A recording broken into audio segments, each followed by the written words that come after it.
What's this? A small craft cruising video? Yeah. Small craft cruising is not dead. It just took like a 2-year nap. I, like everybody else, not everybody, but a lot of people during COVID lost my job. I did not have the money to continue like making videos. 2 years later, I have a new job, and this is a new storage unit, which is being paid for by my new job. And I actually was going to put all of my boating equipment for sale. And one of my friends actually was like, you know what?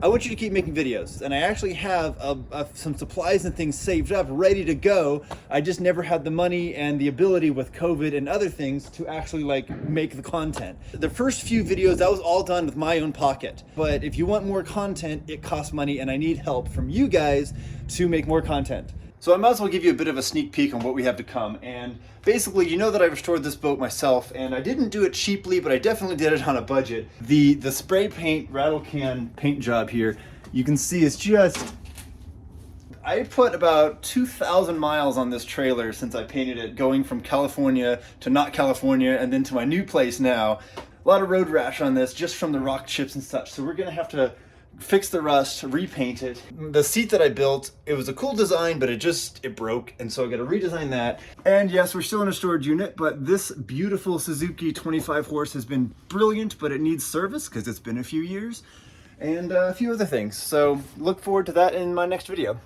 Also, Herbert, weighing around 8,000 pounds, really needs a big truck to pull. I don't really like to own big trucks because they're a big pain in the butt, so I just rent them when I need them. However, I do need a small tow vehicle, and if you guys remember, I used to have a 2-door GMC Jimmy, which fit the bill perfectly, except for that truck didn't make it through COVID. Now that I'm getting back into boating and back into towing boats and such, I need a vehicle that can tow, except for it's 2022, and the car market is complete bonkers. So it was time to see what I could get for, you know, what was in my budget. A slightly dented 1992 GMC Jimmy. This has the optional upgraded Vortec engine, which produces a whopping 200 horsepower. If you have this, it means you have the tow package, which means you also have the heavy-duty oil cooler thing for the transmission. Another cool thing about this is its total retro vibes. A futuristic, completely digital dashboard. And for the naysayers that go, that's not a truck. Oh, dude, how do I know it's a truck? Because it says so. Now, small craft cruising's always been about like boating on a budget, and that's one of the reasons I got a budget vehicle. One, because I'm the one with the budget, right? But the cool thing is if you do get a 4x4 tow vehicle, you can do more than just tow boats with it.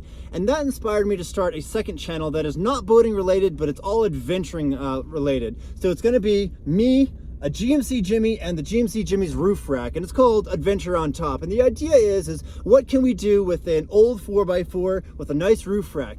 Kayaking, surfing, camping, off-roading, that kind of stuff. If you kind of like the idea of my content and you want to see more of it that's not boating related, you can hop over to Adventure on Top, and that's where I'm going to be posting everything else. So if that interests you, you can follow this, you can follow that, you can not follow, you know, whatever makes you happy, right?